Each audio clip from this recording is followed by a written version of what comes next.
Hi everyone. So this episode's gonna be on reworking, well, my thoughts on how somebody would attempt to rework perennialism. Um, and there's many thoughts that have that have accumulated over time when I keep thinking about this topic. Um, one of the biggest concerns for perennialism is to not negate the idea of difference. Um, However, this kind of careful approach to not negate difference is not something. It's something that's technically already been answered by a lot of the perennial advocates, you could say. Um, However, it still might seem unsatisfactory. Some of the critiques can be that actually perennialism sort of, you know, there's one thing that kind of concerns the topic of perennialism. For example, how does perennialism discern which religion is the religion that sort of falls under the same source? How do we what is the criteria for those religions to fit under the ideal that they are all rooted in the divine source? Um, and for some of you that have studied um, perennialism, we know that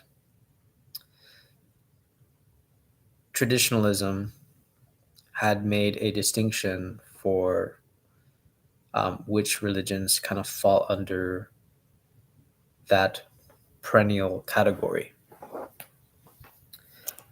However, I think that would be room up for debate.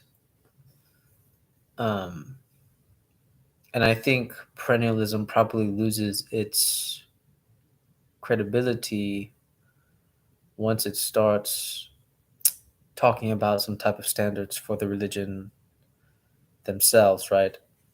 But there's still a way to sort of look at perennialism that isn't trying to be other, right? It is not trying to be something more or something outside of religion itself. Um, so, for example, in my opinion, a lot of my thinking has evolved on this idea that perennialism itself is nothing more than an immanent critique of all the religions, of all the ancient traditions. But the way I've been thinking about how exactly is perennialism an immanent critique of the other of all the religions? Well, perennialism is an immanent critique by affirming the commonality between all religions. Whereas you could argue most religions would not want to affirm such commonalities. They want to stay in their sort of unique structural position, um, because they define each other by what they're not, right? Um, However, there's something interesting when we start talking about the structures of specific religions. So, for example, I know the difference between Judaism and Christianity by what they define themselves as what they're not, right? All religions have to sort of do this move where they have to define themselves by what they are not, so that you understand that this is Judaism, this is Christianity, this is Islam. However, once a structure starts pointing beyond itself, and by this I mean once the structure starts pointing by saying what it's not, we already have some room to believe that there is something beyond the structure itself. And this is sort of what I'm alluding to. Um, I want to call this sort of like, you know, negative, maybe like a negative unity, um, where because religious structures sort of assert themselves by claiming what they're not. And this is ironically by claiming what they are, that they assert automatically, in my opinion, something beyond the structure itself. For those of you that understand, basically what I'm saying is that there's this funny paradox where the moment you describe the structure and the way it behaves, you are paradoxically pointing beyond the structure because you are saying what the structure is and what the structure is not.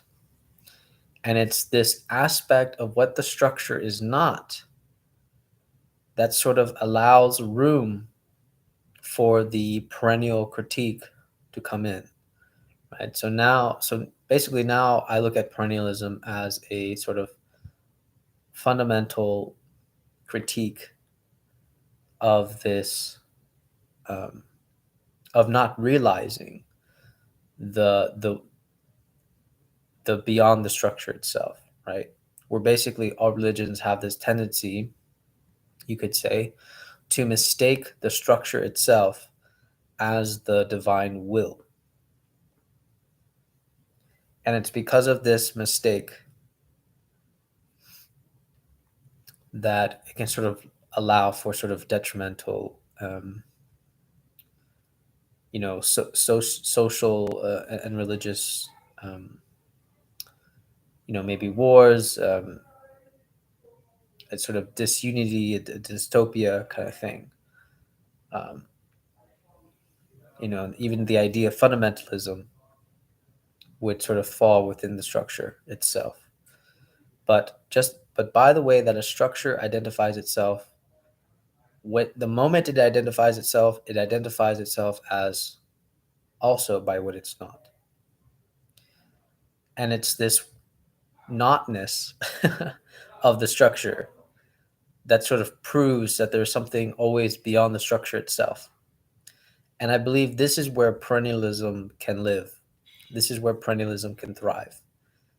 So that means all the religions, the moment they start describing themselves, the moment they start depicting what the structure is for their religious traditions, and they start describing also what the structure is not.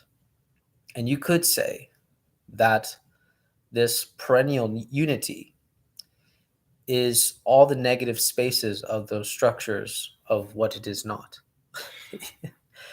um, so you could say, in some ways, that all the religions are sort of the things that pop out in the aesthetic picture, while as the unity, or maybe the transcendental unity, as maybe Schumann describes, is that it is the foreground of the painting. There's a very useful category in Jewish mysticism called Ein Sof. It can mean boundlessness. I like that interpretation. Boundlessness would mean that the unity, that this divine thing that we're talking about, is so boundless that it sort of swallows everything. And that anytime you try to pin it down, it swallows that too. I think in some translations it calls it infinity, but I don't really like that term, infinity. I really do like the term of boundlessness, because then it's like we're not just talking about maybe time, we're talking about something else. We're talking about this broad category that swallows every other category, essentially. And I think the term boundlessness kind of shows that when we talk about unity or oneness, that oneness itself can have a manifold variations within oneness itself. Um, but I think one of the one of the hard critiques, you could say, about perennialism is that obviously perennialism is sort of following a certain logic, right? And by following that certain logic, you would be kind of coming up to a specific conclusion. So, for example, just because religions have some type of correlation with each other, some type of ambiguous commonality with each other, there's different ways. So a rebuttal could be this, right? There's different ways to interpret that um, correlation. There's different ways to interpret that commonality between different religions. Um, and I think this is just where I don't even try to talk about the commonality. It might not even be useful to talk about the commonality. What might be useful to talk about is that the commonality lies in the difference. And I think that's the type of commonality that perennialism should strive for. Um, and when it sort of lies in the difference, it lies in this, and the commonality lies in that space where all the structures of religion define themselves by what they are not. That's where the commonality lies. Um, and so I think this is where perennialism can reside. Um, there's other aspects that sort of, in my opinion, help perennialism sort of come to get rid of the idea of like this such a universality that people don't like because it sort of mixes itself. I think one very important point that when I had talked to Zevi from Seekers of Unity, he made this very good point, and I think it's always been the perennial point, that perennialism doesn't ask you to leave your religion. So then, what is perennialism asking? Um, because if perennialism is asking something, I think all that it is asking is that. Actually, you know what? I'll just read this one specific thing that I was writing today. It has to do with Martin Buber's comparison between Christianity and Judaism, where he's basically saying, and this is kind of summarized from a talk from another religious studies professor. I believe his name is Scholl. He says here, by summarizing Martin Buber's position, he says, so that the sacrifice that it made to separate itself from Christianity actually prevents its fulfillment. And of course, in this, he's referencing to Judaism. I I think what perennialism is sort of asking us is this sort of, I don't want to say transcendental humility, but in some ways, I want to say that's what it's asking for us. That there's always this space where I don't know. But the only way that I can possibly know, and that's not always guaranteed, is by going through the religion itself. By, for example, being the best Christian that you can be, by being the best Buddhist you can be, by being the best Hindu that you can be. There's something pragmatic about the perennial position in the sense that you don't even have to accept a perennial position. It's just that all the religions themselves, if you master one, right, if you sort of go through one, they already have ethics in place that would allow you sort of a loving kindness towards people that are not of the same tradition. for example, Christianity with, love their neighbor, Buddhism with, sort of like love every sentient being, stuff like that. You can see that the ethics within these certain traditions already provide a base for kind of going beyond the structure, right? And it's more than tolerance. It's we're talking about love and learning to love, you could say. And I think if we look at all the structures as a starting point where people sort of learn to annihilate their egos and learn to love, through approaching a divine will, then we can see that the structures themselves are meant as a means and not as an end, and that ultimately there is this idea of beyond religion, where now we're not where you could say the religion itself is just supposed to be a pure relation between you and the divine. So that is the religions are supposed to sort of cultivate that. And when I talk about religion, I'm talking about, maybe the more social historical sense of the tradition, and its setting, and that's what it's aimed to providing. So in some ways there is this idea of beyond religion, but you could say that there is only one underlying religion, which means that it is solely the relationship between you and the divine.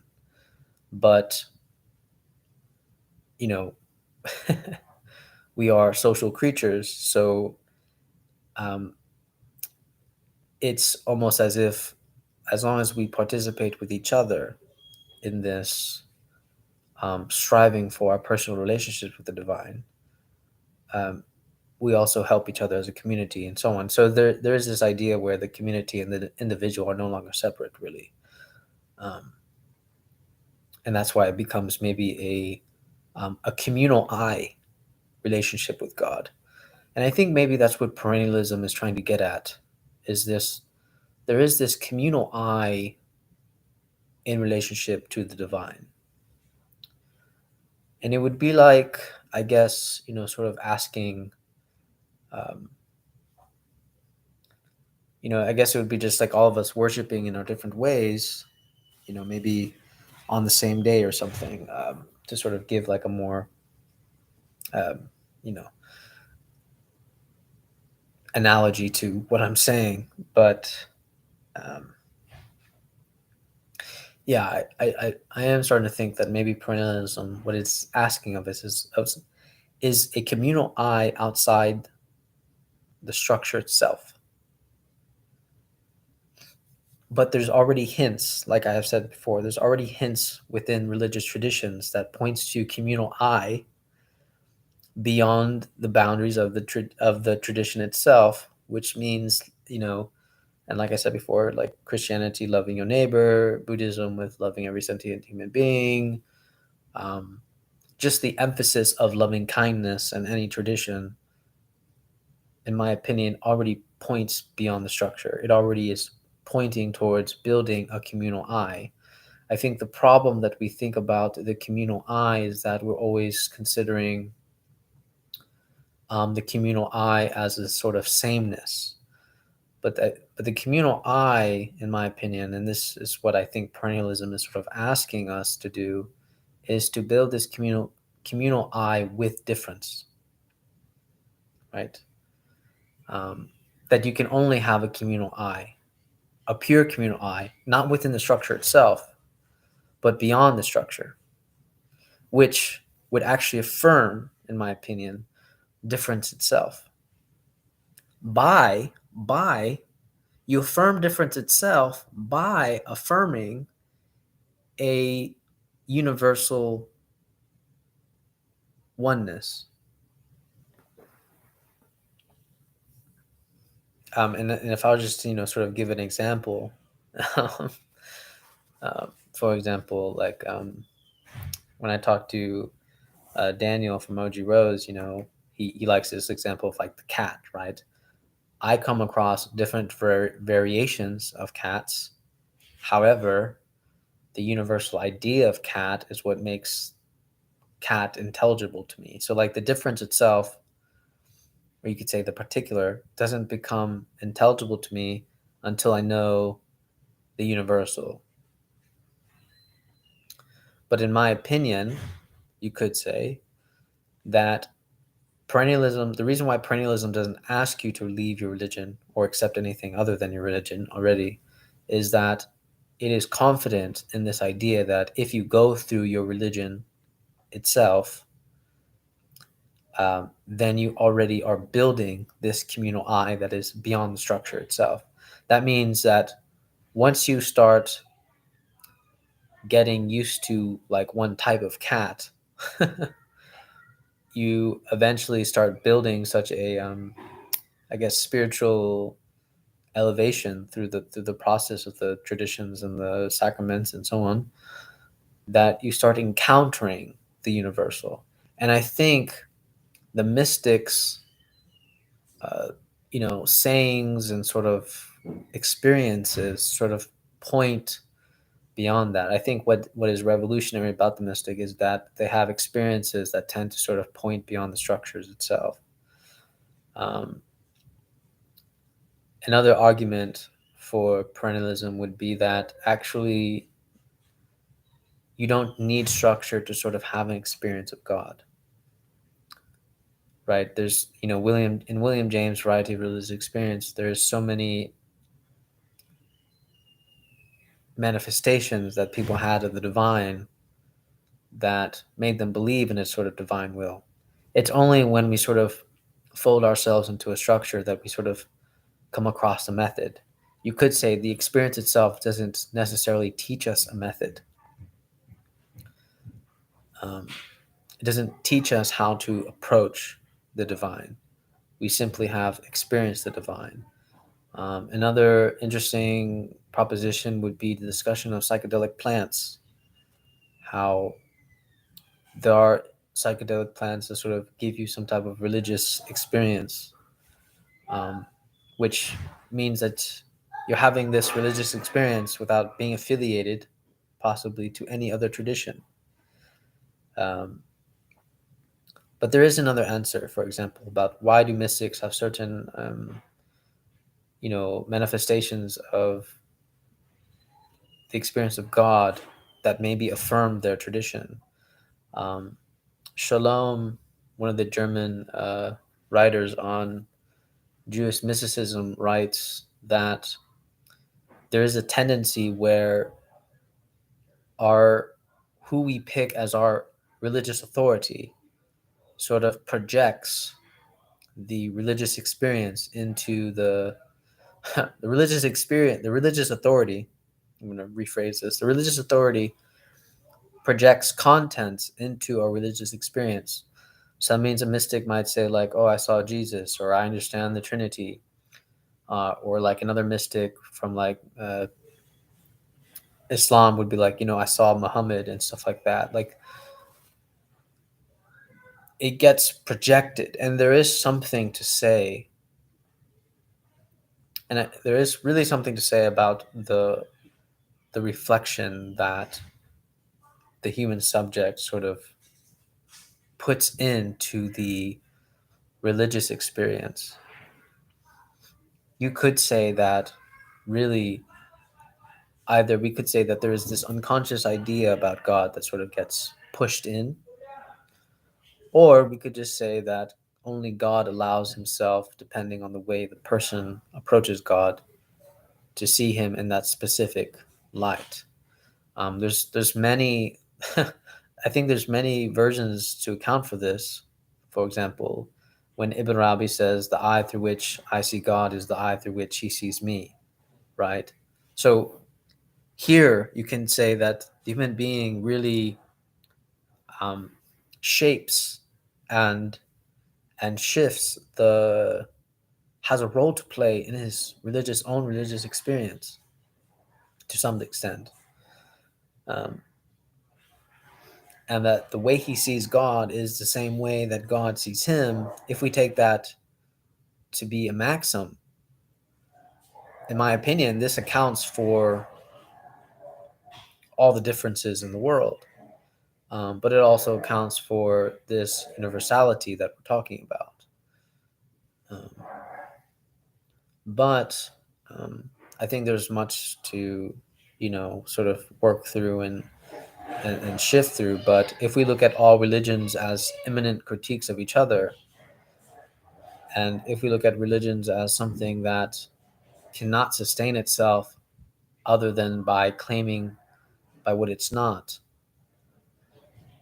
um, then we can see that everything is sort of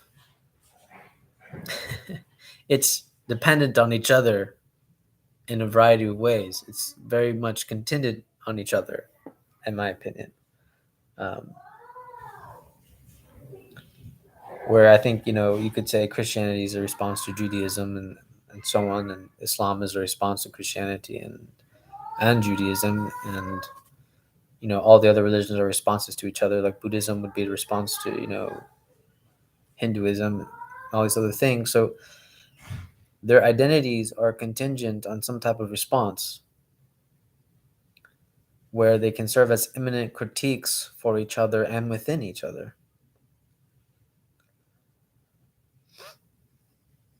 But yeah, I think that's all I have to say so far for now on my thinking on this topic. But all right, you guys take care. Bye.